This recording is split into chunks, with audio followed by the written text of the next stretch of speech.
sallu ala Nabi Muhammad. Alhamdulillah, alhamdulillah rabbil alamin. Kita kembali lagi di Cahaya Hati Indonesia. Hasbunallah wa ni'mal wakil. Kita menggantungkan semua harapan kita, mewakilkan semua apa yang terjadi pada kita hanya kepada Allah Subhanahu wa ta'ala. Cukup Allah, bukan makhluk. Ya Bu ya? Bu. Bu. Kalau lagi sulit ingatnya siapa? Benar. Ada yang bilang kalau lagi sulit ingat sama yang ngutang sama saya. Jangan, lagi sulit ingatnya Allah. Doa sama Allah, minta sama Allah, ngadu sama Allah. Jangan di handphone ngadunya. Ya. Hasbunallah wa ni'mal wakil, ni'mal maula wa ni'man nasir. Baik, kita kembali lagi melanjutkan kajian kita ya mengenai orang-orang yang munafik. Tadi ada munafik atau nifaknya. Nifaknya itu i'tiqad, ada juga nifak amali disampaikan oleh Abi tadi. Nah, gimana caranya supaya kita berobat dari sifat tersebut kalau kita punya sifat-sifat munafik dalam diri kita. Misalnya amali ya, kalau yang tadi, kalau orang yang nifaknya i'tiqad hukumannya apa kalau mereka tidak bertobat. Kita juga yang amali apa balasannya buat kita, bahayanya apa buat kita. Nanti akan dijawab oleh guru-guru kita. Tapi sekarang saya tanya dulu sama ibu-ibu yang mau memberikan pertanyaan atau masih mau nanya-nanya soal munafik. Siapa silakan angkat tangannya, mana? Oke, wah banyak banget yang itu. Silakan. Ya, silakan ibu tadi, mana? Mana ibu? Iya, ini dia, ya di depan. Bismillahirrahmanirrahim. Assalamualaikum warahmatullahi wabarakatuh. Waalaikumsalam warahmatullahi wabarakatuh. Nama saya Yuhana dari Majelis Taklim Al Istiqomah, Kelurahan Pasar Minggu. Ya. Pertanyaannya Ustadz, pada ayat tadi 9 bahwa harta dan anak itu melalaikan kita. Tapi pada kenyataannya kita tuh bekerja dari pagi sampai malam, sampai terkadang terlewat waktu sholat.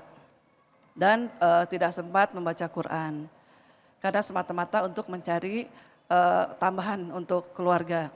Pertanyaannya adalah kesibukan mencari nafkah itu adalah melalaikan sholat termasuk tidak?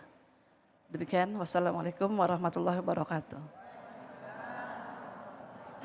Baik, terima kasih banyak Ibu. Silakan Ustadz Alfian Hidayat mungkin bisa menjawab dulu pertanyaan dari Ibu. Fadhol. Bahwasanya dalam berusaha, bekerja, berdagang, itu adalah jihad yang dicintai oleh Rasulullah SAW. Seorang bapak atau seorang suami, dia keluar rumah untuk mencari nafkah, yaitu untuk anak dan istrinya, itu bagian daripada jihad yang dicintai oleh Rasulullah SAW. Akan tetapi, jangan sampai cinta itu hilang lantaran meninggalkan kewajibannya kepada Allah Subhanahu wa taala. Dia sibuk bekerja, dia sibuk berdagang, tapi meninggalkan sholat, meninggalkan kewajiban, bahwasanya apa yang diusahakannya itu tidak mendapat keberkahan dari Allah Subhanahu wa taala. Makanya kan kita pengennya rezeki halal dan berkah. Rezeki halal berkah itu bisa meningkatkan kita untuk ibadah. Karena yang namanya berkah itu ziyadatul khair wa sa'adah. Bertambahnya kebaikan dan kebahagiaan. Kadang-kadang mohon maaf, ada orang kerja dari gelap pulang. Dia sampai lupa sama sholat. Ngaji nggak pernah nongol. Tapi yang dihasilkan tidak membuat dirinya bahagia. Karena kenapa? Yang didapatinya tidak bernilai barokah. Makanya jangan sampai, ini pesan buat kita semua dan buat pemirsa. Yuk kita berikhtiar, kita berusaha, tapi jangan pernah meninggalkan kewajiban kita kepada Allah Subhanahu wa taala. Baik, alhamdulillah, terima kasih banyak Ustadz Alfian Hidayat. Bu, Allah yang pertama, Allah selalu dan Allah sampai kita akhir ya. Allah dalam setiap hembusan nafas kita, Allah selalu jadi dasar dalam setiap niatan amaliyah kita. Bukan suami, bukan anak, bukan keluarga, tapi Allah ya. Allah. Bahkan saat hembusan nafas terakhir juga harus Allah yang keluar dari kalimat kita. Kita usahakan. Baik Abi, saya mau tanya tema tentang munafik. Ini pertanyaan saya tadi, seberapa bahaya sih sifat munafik ini buat diri kita, manusia? Ya mungkin saat ini saya merasakan kalau saya munafik, mohon maaf ya dari sisi amali ya. Saya misalnya dengan saya jadi ABS asal Bapak senang ya kan, cari ya saya karir saya bisa bagus, rezeki saya bisa banyak, ya jabatan saya bisa diperpanjang terus misalnya begitu. Tapi kerusakan buat saya apa? Terus bagaimana cara mengobatinya kalau saya sadar ternyata ya Allah saya salah. Apa yang harus saya lakukan dan bagaimana mengobatinya? Fadhol. Ada dua macam kemunafikan. Satu nifak akidah, dua nifak amali, nifak perbuatan. Untuk kemunafikan akidah, bahayanya apa Bu? Innal munafiqin fid darkil asfali minan nar. Orang-orang munafik itu berada di neraka paling bawah. Kalau orang jelas kafir, biasa Bu. Tapi ini enggak jelas. Dia kafir tapi pura-pura beriman. Musuh dalam selimut, menggunting dalam lipatan. Ini yang berbahaya, makanya ancamannya langsung di neraka paling bawah.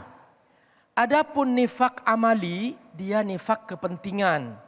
Dia karena ingin segera naik karirnya menjilat. Segala cara dilakukan, yang penting tujuan tercapai. Mau pakai pencitraan, mau pakai segala cara, mau berbohong, mau menipu segala macam. Nah, yang seperti ini pertama, dia tidak akan pernah berkah dalam penghasilannya. Sekalipun secara zahir punya rumah mewah, punya mobil mewah, punya jabatan, tapi dia tidak akan pernah berkah dalam hidupnya. Berkah itu penting Bu. Sedikit tapi berkah itu lebih baik daripada banyak tapi tidak berkah. Tapi kalau ibu-ibu banyak dan berkah. Begitu kalau ibu-ibu ya. Nah itu yang pertama. Yang kedua, dia tidak akan pernah bahagia selamanya. Kenapa? Karena orang yang selalu bermuka dua, yang selalu berpura-pura, dia selalu ada yang disembunyikan. Dan orang yang menyembunyikan sesuatu, dia akan melapisi dengan kebohongan. Nah untuk melapisi kebohongan ini, dia pasti akan menciptakan kebohongan yang lain lagi. Dan kebohongan yang baru ini, dia lapisi lagi dengan kebohongan baru. Maka hidupnya semua serba bohong. Maka hidupnya tidak akan pernah bahagia. Nah oleh karena itu, jujurlah. Ayo apa adanya, hidup hanyalah sementara, kita akan kembali kepada Allah. Beruntunglah orang yang kembali kepada Allah membawa kejujuran iman. Dan celakalah manusia yang kembali kepada Allah, dia membawa kemunafikan. Na'udzubillahi min dzalik. Ngobatinnya gimana Abi? Cara mengobatinya. Singkat saja. Oke, cara mengobatinya. Pertama, sering-sering ngaji. Betul Bu? Coba kalau hari ini nggak hadir, tahu nggak? Nggak tahu, makanya sering-sering ngaji. Yang kedua, bertemanlah dengan orang jujur. Kalau teman pembohong, jangan temenin. Kecuali ibu mau memperbaikin. Yang ketiga, cari lingkungan orang baik. Karena kalau lingkungan ibu penjual parfum, ibu ikut harumnya. Lingkungan ibu para ulama, ibu dapat ilmunya. Tapi kalau lingkungan para pembohong, dapat bohongnya. Betul, baik. Terima kasih banyak Abi. Alhamdulillah Rabbil Alamin. Begitu banyak yang sudah kita dapatkan hari ini ya Bu ya. Bu. Ini yang di atas dengerin gak ini? Dengerin semua ya Bu ya? Ini enggak yang sambil dengerin kelihatan kalau orang solehah itu Bu. Masya Allah. Kalau ada yang tausiah matanya terpejam sambil nunduk ini. Saking khusyuknya. Baik. Tanpa terasa kita sudah di penghujung acara. Semoga Allah Subhanahu wa taala beri keberkahan bagi kita semua. Amin. Dan untuk lebih bisa memaknai acara kajian pada kesempatan kali ini, kami mohon pada kedua orang guru kita untuk memimpin doa kepada Abi Amir Faisal. Kami persilakan untuk memimpin doa penutup. Silakan Abi. Fadhol. Astaghfirullah Rabbal baraya astaghfirullah minal khataya, astaghfirullah rabbal baraya, astaghfirullah minal khataya. Bismillahirrahmanirrahim. Hamdan syakirin, hamdan na'imin, hamdan yuwafi ni'amahu wa yukafi mazidah. Ya Rabbana lakal hamdu kama yanbaghi li jalali wajhikal karim wa azim sultanik. Ya Allah, kami hadir karena kami hamba-Mu. Ya Allah, kami berkumpul karena kami mencintaimu. Ya Allah, kami bersama-sama karena kami ingin menjaga iman kami. Ya Allah, jangan izinkan kemunafikan masuk ke dalam hati kami. Ya Allah, lindungi rumah kami dari kemunafikan. Lindungi keluarga kami dari kemunafikan. Lindungi keturunan kami dari kemunafikan. Lindungi lingkungan kami dari kemunafikan. Lindungi kami dari tetangga-tetangga yang munafik. Lindungi dari pertemanan yang munafik. Lindungi kami dari pejabat-pejabat yang munafik. Lindungi kami dari segala yang membawa kami untuk berbuat kemunafikan.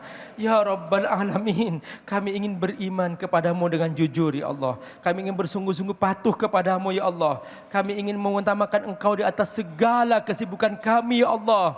Segala kemalasan dalam diri kami yang melemahkan iman kami, mohon Kau jauhkan kami dari itu semua ya Rabbal Alamin. Ya Hayyu Ya Qayyum, panggil Allah. Ya Hayyu Ya Qayyum, bi rahmatika astaghith. Ya Hayyu Ya Qayyum, bi rahmatika astaghith. Ya Hayyu Ya Qayyum, bi rahmatika astaghith. Ya Hayyu Ya Qayyum, bi rahmatika astaghith. Wa sallallahu ala sayyidina Muhammad wa ala alihi wa sahbihi wasallam. Walhamdulillahi rabbil alamin. Alhamdulillah, alhamdulillah rabbil alamin. Semoga Allah beri keberkahan bagi kita semua. Terima kasih guru-guru, terima kasih ibu-ibu semua, jamaah Masjid Jami Al-Fajri dan juga seluruh pemirsa Ainus. Semoga Allah SWT berikan keberkahan bagi kita dan juga berikan juga, jangan lupa dalam setiap sholat kita sisipkan doa kita untuk saudara-saudara kita yang ada di Sumatera, yang ada di Gaza. Sisipkan doa terbaik untuk mereka semua dan kita semua kaum muslimin. Saya David Halik undur diri. Fattaqullaha mastata'tum billahi fisabil haq fastabiqul khairat wallahul muwaffiq ila aqwamit thoriq wabillahi taufiq wal hidayah. Assalamualaikum warahmatullahi wabarakatuh. Waalaikumsalam warahmatullahi wabarakatuh. Sallallahu ala Muhammad. Sallallahu alaihi wasallam. Sallallahu ala Muhammad. Sallallahu alaihi wasallam.